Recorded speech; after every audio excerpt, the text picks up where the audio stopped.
prison when Mike's Carryout was right there with the bank is name. Okay. When the Domino's was right there. So that's the old 36. Would you say during any of these times you envision yourself being a rapper? And if so, at what age would you say you considered yourself being a rapper? Man, you know what? My mother could tell you this. I made my first rap song when I was like 10. I made it on a cassette tape. It was called Lisa Lisa. Yeah. And my aunt name is Lisa. What's up, Heavyweight? Shout out to Heavyweight. He's the co-founder of the DMV too. Hey, shout out to Heavyweight. Y'all already know. My aunt name was Lisa, so I made a little recording. But the first time I ever went to the studio was around 7th Street. It was around LW. Okay. There was a studio on 7th and S, right across from LW, Lincoln Westmoreland. Right, and a dude by the name of Lewis Joyner, he's a WPGC DJ now. He took everybody in the neighborhood to the studio. I was one of the dudes that he took to the studio. Okay. You know what I mean? And man, so that means you had some flow. You had some shit. Man, I wouldn't say I had no flow back then. Like I don't know about that.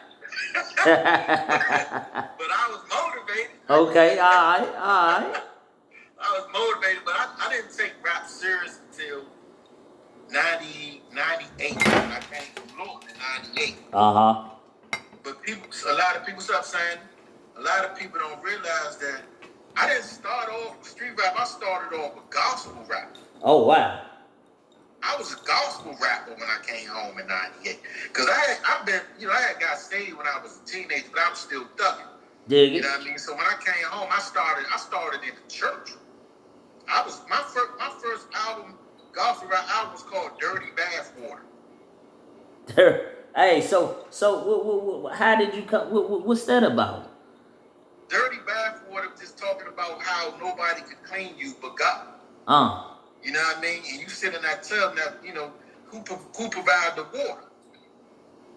You know what I mean? So, and then my next album was called Hard Rock. That's my real nickname, Hard Rock. So, my name, Bello, that came, well, I'll let you get to that. Yeah. Hey, but look, you know. That, and then I went into Let 'Em Die. Most people that I done these interviews with, right? This is how you know great minds think alike, because y'all go right into where I'm going. So I know I'm on the right track. Alright, so what name did you go by as an artist at the time that you first started rapping? It was Hard Rock. Hard Rock, okay. Yeah. Now, most of all rappers have a name that came from something special in their lives. Where did 20 Bello come from? And how did you come up with the name 20 Bello? 20 Bello actually used to be pronounced 20 Below. Okay, alright. Cause I had got into battle rapping early on. Okay. So I would say I'm freezing cold. So it was 20 Below, but people started saying 20 Bello. I was like, damn, I like that. Okay, alright. So, hey Mike, that's where it came from, man. It was supposed to be 20 Below. The people's choice. I got you. Yeah, enunciating it, and I was like, I like it. Shit, I'm gonna keep it. Okay. Yeah. So people who know me, they call me either 20 or Bello. They never call me Clay if they know me. You're right. Hey. Oh shit. That's right. So, is this when you started to take your rap career serious, when you took on the name 20 Bello or 20 Below? When I took that name, man, I just figured, I said, man, because God, remember back when I started, the rap game in the city was non-existent, man. It was only, I'm not gonna say non-existent, but it wasn't at this level that it is today. Mm-hmm. You know what I mean? Like you had certain people that was doing certain things, and I came in like a gorilla. I was like, forget that. We need clubs. We need open showcases. We need videos. We need all that. So that's when I started taking it serious. And I started doing a lot of those things for people. As an artist, you know what I mean? As an artist, I started doing those things for people. Have you collaborated with any artists in the DMV area? And if so, what are some of the names of the artists that you collaborated with? If I could collaborate? No, the ones that you have, if any. The ones that I had? Yeah. Man, God, I collaborated with a lot of. You could just give us some. Just give us some. Top Dog Hill collaborations. I've done collaborations. I got one in the works right now with Killer Cow. Okay, all right. Shout out Killer Cow. Collaborations with LJ from Backyard. Okay, shout out LJ. Yeah, you try to get Wincy on one. All right, hey Wincy, I hope you catch it. You hear him? Yeah, White Folks. Okay. Hemingway, Relentless Dre, rest in peace, Big Leo. Big Leo, shout out to Big Leo, rest in peace. Bishop Twan. Bishop Twan, you know rest in peace. I've done collaborations with a lot of people. I just did a collaboration with T-Spaz. Okay, shout out T-Spaz. Yeah, T-Spaz. A bunch of people, man. It's if I name every single body, especially from Top Dog, Infrared. Infrared, yeah, like, yeah. Like, yeah, people like that. But you know, a lot of times people not gonna know who I'm talking about because these are people that came up a long time ago. You know what I mean? Like these are the people that laid the foundation. Fact. You know what I mean? So I've done a lot of different collabos.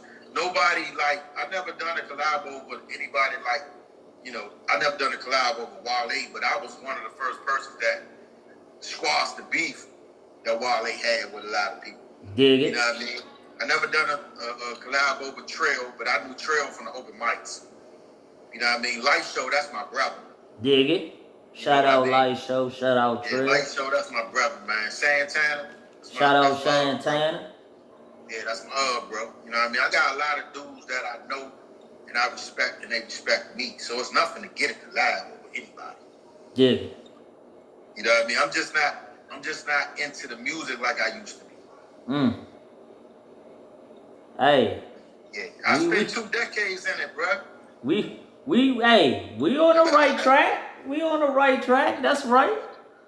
Okay. Yeah. With DC having its own unique sound and style from way back from when you could remember, could you name of some of those influential people that helped create and or establish a lane for us in the music industry in the DC area? I'm gonna be honest with you, man. I'm a hip hop guy. You know what I mean? Like I was an artist, a videographer, all that. That the sound that we say is DC, the sound that we say is trap, the sound that we say is real, or whatever it is. Mm-hmm. That's a remanufactured sound. Because if you go back and listen to some of the music back in the days before everything was popping, really, somebody had that sound. You know what I mean? Before. Now the way your cadence is, that may be the case. Okay. It's not really the sound for me, it's the cadence. Okay. You know what I mean? So how you spit on that beat, whether you ride the beat or you going unorthodox against the beat. A lot of times what's happening now is they going unorthodox against the beat. So it sound like a new sound, but it really ain't. They just going against the beat.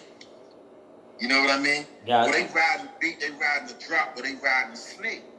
You know what I mean? It's really not nothing new. Just think about it. How many variations can hip hop truly have? It's no real variations. It's not a whole lot of variations that you can have in hip hop. It's just somebody got the right tone. You know what I mean? And that's big in music, the right tone. Because there's a lot of dudes that can spit, but they don't have a voice. Gotcha. I can agree. I can agree. There's a lot of dudes that can spit that don't have the cadence. You know what I mean? But and that's why they talk about ghostwriters and things like that. The ghostwriter is not just the ghostwriter. He's sort of a producer too, because he's gonna let you know how to spit the cadence. Would you say he an MC too? Or she? Yeah, of course a ghostwriter MC. He just don't have the voice. Okay, gotcha. He don't got the voice. That's why it's like a dude sounding like some little kid off the street versus Migos. Who would you rather hear? Right. Man, you would take that kid and he just spit the same verse, and that's the eye. You take that same verse the kid wrote and spit and give it to Migos, they would be like, oh, that's foul. Because it's a part of the rules. What's up, pretty shooters? So really, man, what I'm proud of, because I don't single nobody out, and I don't say y'all sound like this person, sound like that person, whatever. I just say hip-hop is hip-hop, cadence is cadence. But what I do appreciate is the fact that the music in this area has grown so much. I don't care what you sound like, really. I don't care what you're doing. All I care about is you keeping this torch alive. Because everybody got to grow. You know what I mean? When I first started rapping, I'll tell you right now, I was whack. You ain't like your own shit. Got to grow. So I don't really get into the whole debate about the DC sound and all that, man, because really, to me, I can find that same cadence somewhere else too. Same exact. Just a different area. And the other thing about that too, man, is I think as far as DC, like we spend a lot of time worried about things like that. We should be worried about how to get ads got, how to get BMI, how to get royalties, how to learn the business. Music business 101, the difference between marketing, promotion, and branding. You know, things like that. We too worried about what we sound like or who sound like who. We should be studying the business. That's the only way you're going to really put yourself in a position to have leverage and become a mogul, unless you learn the business. You're too worried about what somebody sound like. A mogul, that's, hey, I like that. I like that. A mogul, that's a big term. That's a big term. Straight up. Alright. Let's see. Are you currently doing music still? At all? I do music every blue moon. Now I do have an unreleased album, Wounded Alive 2, that I'm debating whether or not I'm gonna put out. Matter of fact, LJ is working on a track that we did, and I'll probably end up releasing that. But really, the unreleased album, I might do it, but really, man, I could release one song every year. I don't care. Like that's fine with me. Cause the real thing is, let me tell you something, bro. If I would have came up in the era now, where the tools, the more tools were available, Spotify and all these things we got, right?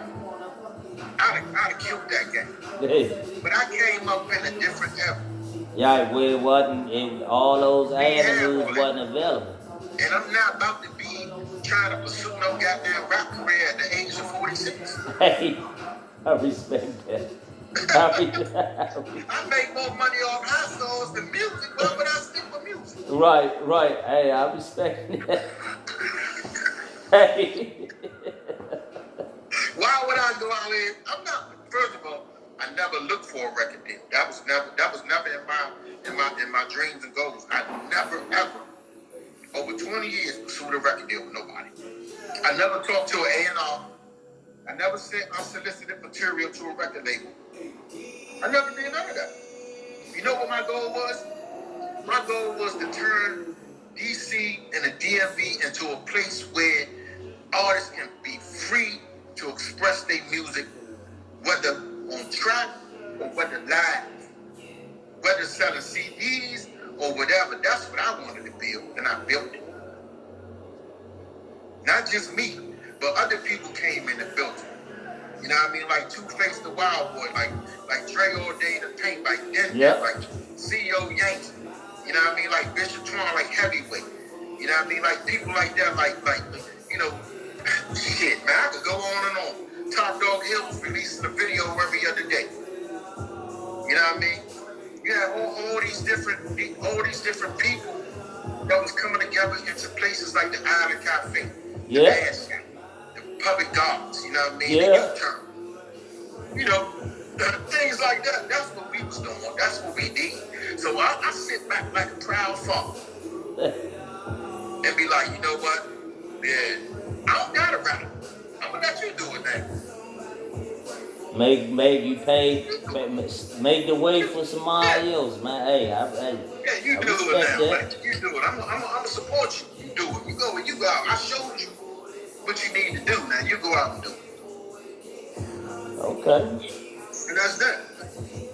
So, what artists from the DMV area would you like to work with, Sorry, if any? Would I like to work with? Yep. Man, let me see. I would like to do something with 3-0 Black. Okay. You know Shout out 3-0 Black. Yeah. I definitely would have liked to have done something with No Savage, man. He get his situation straight. Right.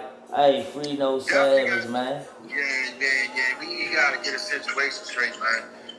Let me see. Life Show definitely. Man, I'm supposed to be doing something. Interstate Snake. Shout out. Definitely Killer Cow. Alright, Killer Cow. Shout out. Killer Cow be busy. That nigga play with RE every night. You know what I mean? So, but I mean, it's a bunch of artists. I don't really like naming too many people. So many people be like, damn, you ain't mentioned me, but they know I got love, respect for them. Right. You know what I mean? It's just that I know so many people that I can't like name everybody. You know what I mean? Like, on and on and on and on. But I mean, and really, man, I really would like to see some of the younger artists like really start taking an alternative route. Instead of talking about guns and drugs and all that in every song. Give us that good music. Yeah. Think about music. Music ain't just about guns and drugs. Make some good, powerful music. I'm a storyteller. That's my strong point. I'm a storyteller. You know what I mean? Like make some good music that people can feel in their soul instead of making people feel like they got to go out and shoot somebody. After listening to your music. I appreciate it, man. You know, my music gonna always be classic. It's gonna be for the people that really knew me and knew what because I never really, like I said, looked for no record deal. Yeah. Okay. I did a little homework on you, Bello. So you produce and make beats as well, right? Used to. Hey, y'all think he should come out of retirement?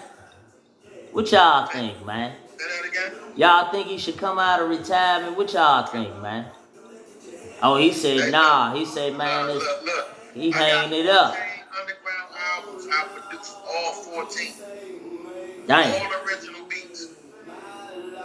No YouTube beats, no beats for nobody except Cat Galloway and a couple other people that were independent producers. I had to learn how to make my own beats, bro, because nobody would help me. You hear what I'm saying? Back in the days when rap wasn't popular in DC, when nobody helped me. You know what I mean? I had one dude I met at Capital College. He went to Capital College, and he had decided he wanted to keep his studio stuff over my house. Mm-hmm. A Cubase. It was a Cubase at the time. So I had to learn, man. I learned how to make my own beats. I had a DR-202 drum machine. You know what I mean? I used to record directly through a PA to a CD player. A CD recorder. Damn. Directly. Until I got Fruity Loops. And then I got Reason. You know what I mean? So I started learning Reason. I started learning Fruity Loops. I started making my own beats and started waiting on people. Just like when I picked up the camera. And I shot over 175 music videos for people in the DMV. Right. Because I got tired of waiting on people, man. That's why I did it. Hey, sometimes, man, you got to take things into your own hands if you you can predict how you want things to be for you. Man, that's the only way that we can go about it. You know what I mean? So I had to do what I had to do. And that's just, that's facts. So how is from being an artist different from being a producer and producing beats, if any? I mean, for me, being an artist, being an artist, one, doesn't necessarily mean you know how to make a beat. And making a beat don't make you a producer. Bringing the beat and the artist together to create magic makes you a producer. Now you could produce a beat, right? Mm-hmm. Anybody can do that. I can go and bang on some trash can and produce a beat. That's nothing.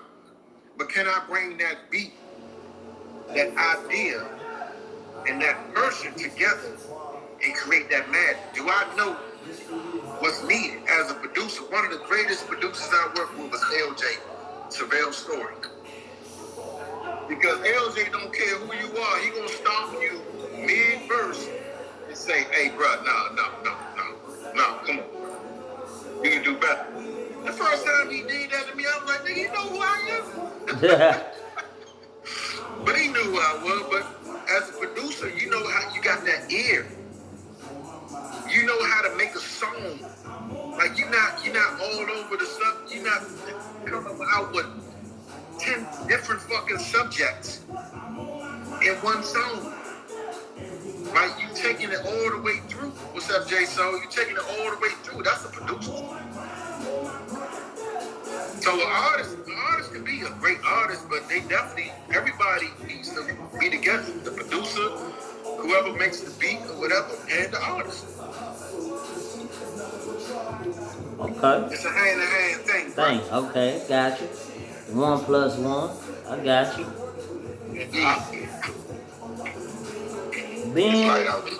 Okay, so let's talk about this term DMV and its meaning.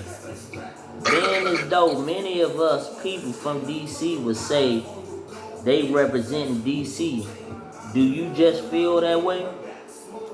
Hey man, you know what? This argument or this debate or this subject been going on for 20 years. Now let me explain something, right? When I came up with actually my partner Keyway Galloway actually mentioned the DMV in a studio session one time. This was like 2000, something like that. So I said we need to take that and build on that, and that's what I did. I did that single-handedly. I did that.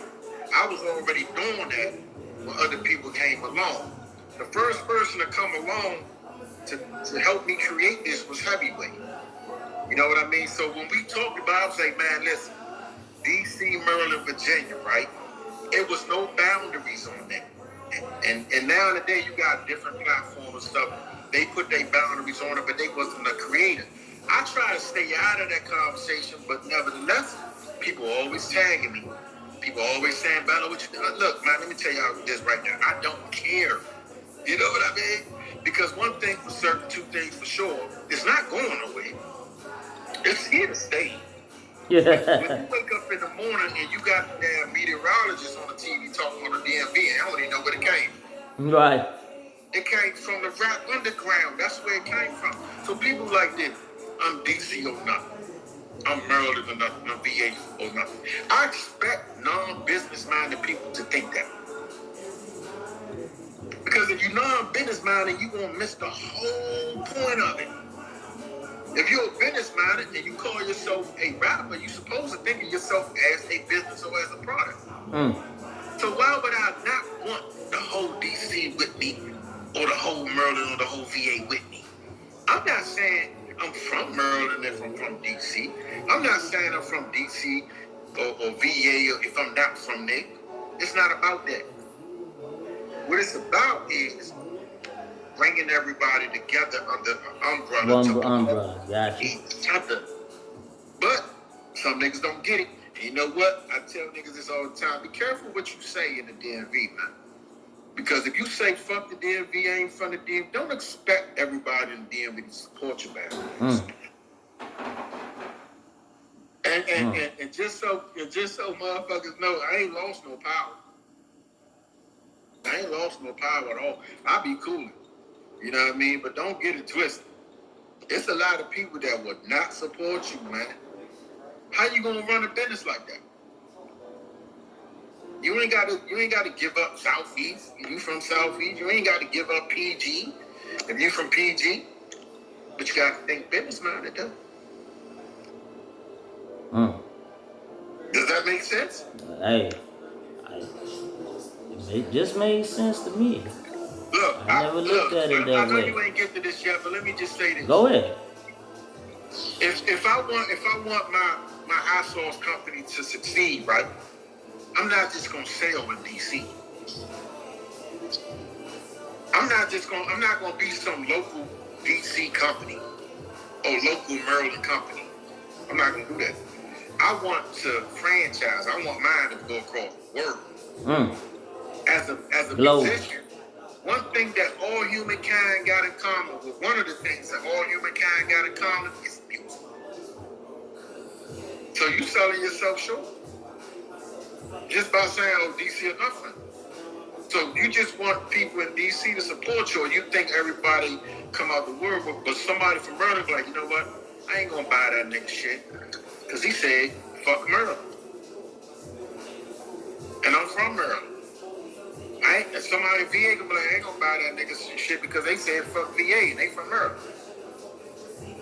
You losing money, bro. Cause you got all this pride trying to uphold a fucking block you don't own nothing on. How stupid is that? What house you own on that block you renting? You don't own no motherfucking house on that block you renting, nigga. You probably paying $50 a month on Section 8. What is you talking about? Talking about some motherfucking DC or nothing, nigga. In 5 years, DC, you ain't gonna be able to live in DC, nigga. You know what the fucking cost of living is in DC right now? DC, nigga, please, I'm from DC, nigga. I make over $100,000. Yeah, I had to move out of DC. Even I couldn't afford that shit. Right. They want $4,000 for a 500 square foot fucking apartment, nigga. Please. I took my ass right out to Maryland, quick, fast, in a hurry. Niggas tripping. That's the mentality, though, bro. So being a part. I love my city, though. Go ahead. I love my city, but these niggas they keep talking about DC and nothing. You let Bowser win. Yeah, you beating your feet, nigga. You ain't gonna vote. Hey, big old fact. Big old fact. Yeah, you worried about the wrong thing. Being a part of that DC era, that Marionberry era, that old DC era. What have you seen I gotta show the million significantly change? Fucking cap. Yep. Yeah, man. So yeah, being as though you come from the DC era, the Marionberry era, the old DC era, what have you seen significantly change since then? The biggest change is gentrification. That's the biggest change. Yeah, okay. Yeah, we don't got 400 bodies again, right? Like back in 94, I think 94 was the most violent time in DC. I think 94 was. Yeah, the murder Don't quote me on that, but it was in the 90s. Probably like 400 down to 500 bodies a year. Right? So now we got like 100, and people think that's a lot. Nigga, we was getting 400, 500 a year. So the biggest thing, and let me tell y'all something, man. The way they fight crime in DC is making the rent higher. Gentrification, move you out. All the less desirables get moved out. That way, you don't live there no more. The most likely crime will go down. Gentrification is one of crime fighting tools that DC uses. A lot of places use that. If you don't believe me, go look it up. So the biggest change was the cost of living. Yeah. If you could have some things back from your childhood, what would they be and why? If I could have some things back in a positive or negative way? Anything. So, okay, so let's all stick with positivity part of it. What things positive from your childhood that you would possibly want back, if anything? If I could get one thing back from my childhood, I would experience junior high school again. Yeah, because I tell my kids all the time, man, y'all better enjoy this time. You know, because if I could go back, I'd go back in the second high school, especially high school, man, because it was a one of a kind school, and I was, you know, I thought I would never make it in there. You know what I mean? Because of my, upbringing and everything. But I think about that school all the time, and I think, damn, if I could just go back and relive it, I would, man. I think that's the only thing I would take back, because a lot of the other things is just negative. Gotcha. Despite the challenges and hard times, name a time in your life that affected your well-being and how you changed it for the better. The only time that really affected me, how it changed it for the better, was like when I was in that cell, when I got that sentence. Because I had to really kind of look within myself. And that's one of my songs called Look Inside Myself. Mm-hmm. I mean, I had to look inside myself to see the damage that I caused, and also to realize what do I have to do to take a step forward to try not to repeat the same mistakes. You know what I mean? So that was a really eye-opening time. And mind you, I was young, so I didn't, even though I was young, I wasn't thinking 20 years from now or 10 years from now. I was thinking about the immediate. I'm in jail. I want to go home. Even though I ain't had no life sentence, I didn't think, okay, I'll be out someday. But then I had to kind of get to that point. You know what I mean? I did a lot of reading, I did a lot of studying. You know what I mean? I just had to think and say, you smarter than this, because I always been intelligent. But I felt the need to have to be a thug at some point in my life that really almost screwed it up for me. You know what I mean? Yeah, that's a tough one. That's a tough one.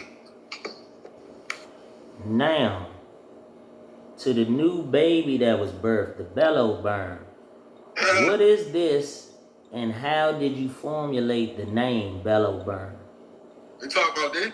Hey, y'all see it? Oh, you talk about this too? Shit, hey, I know it's a multitude of them. Let me tell you something, man. I did not wake up in the morning and say, I'm gonna start a house office company. It didn't happen that way. So I've been at this particular property for about maybe almost 4 years now and stuff, about 3 acres and stuff. And I didn't grow anything for like the first 2 years. Okay. So one day I said, man, what am I gonna do with all this? Let me do something productive. You know what I mean? I thought about my grandfather when I told you about earlier. And I said, I'm gonna give it a shot. I'm gonna try to grow something, see. And when I did, the harvest was plentiful. I didn't know anything about pepper plants. I didn't know that once you pick the peppers, more peppers grow back. Okay. I thought that once you pick the pepper, in my ignorance, that's it, right? No. Man, I had bags and bags, racks upon racks of pepper, right? I had to go buy a deep freezer. That's how many peppers I had. So I said, what am I going to do with this? I don't want it to go to waste. I love spicy food, but I'm not going to be able to eat all this, right? So light bulb, boom, make some hot sauce, right? So I'm going to tell y'all, so I ain't going to give away my trade secrets, but I'm going to tell you what to do. I went to YouTube. I looked up how to make hot sauce. The first 5 times that I tried it, it didn't go right. So the 5th time I was like, you know what, forget it. I'm done. Some say, just try it one more time. Just take, I was putting stuff that ain't need to be in there. So the 6th time, bro, nailed it. And it's been history ever since. I got over 400 customers across the United States right now. Hey, shout out, congratulations. I told you I was a hustler. It's just the product that changed. You know what I mean? So it ain't drugs no more. It went from drugs to music, now to households. So that's how I started, man. And all my customers are 400 customers. Yeah, 400 right now. Yeah. Matter of fact, one of my biggest femcs that I love to death from back in the days up to now is Yo-Yo. Remember Yo-Yo? Yeah. So Yo-Yo is a friend of mine. So I'm about to send her a box tomorrow. She lives in Chicago right now and shit. So I'm about to send her a box and shit like that, man. So I sent Tigger boxes, like a couple celebrities and shit. Okay, man. shout out Tigger. You know, it's a good product. I ain't capping. You know what I mean? That's right. Good product. And then I came out with jerk sauce that's come. Well, I got about a week for that come out fully. But this is all organic spice. See, this ain't no joke right here, bro. Everything packaged right. You know what I mean? So that's how I started, man. So I'm just building. Look at this. I open this a little bit. Look at that. Look at that spice right there. Look at that. Oh, something came out. Look at that. That's cayenne. Hold on, let me get the light on here. Oh yeah, that's that thing. Yeah. Yeah. That's how Bello Burn doing. www.belloburn, in case y'all want to know. Alright. Was it man. difficult? I'm just building. I bought a fire engine and stuff, man. I gotta go pick it up. Man, I told you. Good minds think alike. Yeah. We go. Hey, we going into all that, bro. Trust me. But you know what? That's good because this is all organic that we doing on here, and this not no rehearsed shit. This like just to let you know how the universe work. Where my question is leading into where he already going. And we ain't even spoke on what I'ma talk about or the things that I'ma speak on. It's like he going right into where I'm leading anyway. So that's how it work. That's how it work. Okay, was it difficult for you to come up with the flavors and the names of your hot sauces? It wasn't difficult to come up with a name because I took everything I learned in the rap game and just transferred it over to the hot sauce game. So I already knew how to market, already knew how to promote, already knew how to brand. And a lot of people already knew my name. Gotcha. So all I had to do was add something on I said, okay, it's going to be called Bello something. And I left it right there for a couple of days. And I'm like, okay, burn. Bello burn. That ring. I said, okay, I got to come up with the logo. I'm a graphic artist. I'm going to do reality. That's nothing. Came up with the logo. And then I was actually in South Carolina when I came up with everything. I bought the website and I started putting my marketing plan together.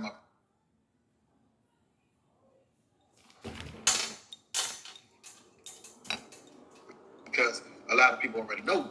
So that's how it went down. It wasn't difficult at all. Okay. What's up, Kitty?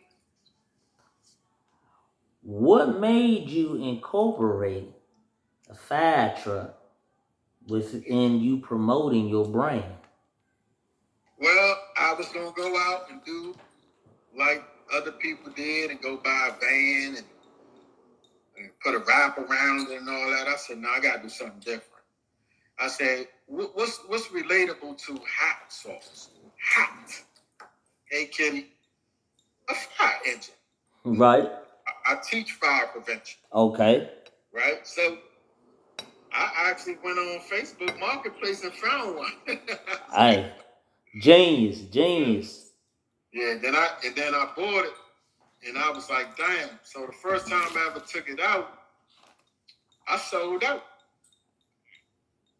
You know what I mean? So I mean, it's an eye opener. It's like a shock and awe effect when that truck comes by, because it's all blacked out. You know what I mean? Got a sound system in it. Yeah. Got red lights in it. You know what I mean? Like, and then I went and bought the Corvette, the matching. Hey. So the Corvette is black with red. So my colors is black and red. Gotcha. So black and red, and I'm getting ready to probably not this year because I got a lot of other shit to do. But that's gonna be like a show car, like a Bello Burn show car. And then I still got the other Bello Burn 650 BMW. You know what I mean? So that was the first Bello Burn vehicle that I wrapped and shit. So that shit just been sitting. I ain't even drive that motherfucker. So you do personally drive the fire truck? Yeah, I do. I had to learn myself. I know, Kitty. I know. I don't be on Facebook like that too much no more. You know what I mean? See, I they used to looking play for Facebook you. then, Facebook started blocking me, and all. I was like, man, I ain't good. Yeah, I drive it myself, man. I had to learn because it's a stick. Okay. Yeah, so I mean, it really ain't that hard once you get used to it. You know what I mean? So yeah, I had to learn. How is one able to purchase Bello Burn? BelloBurn.com. BelloBurn.com. Look, BelloBurn.com.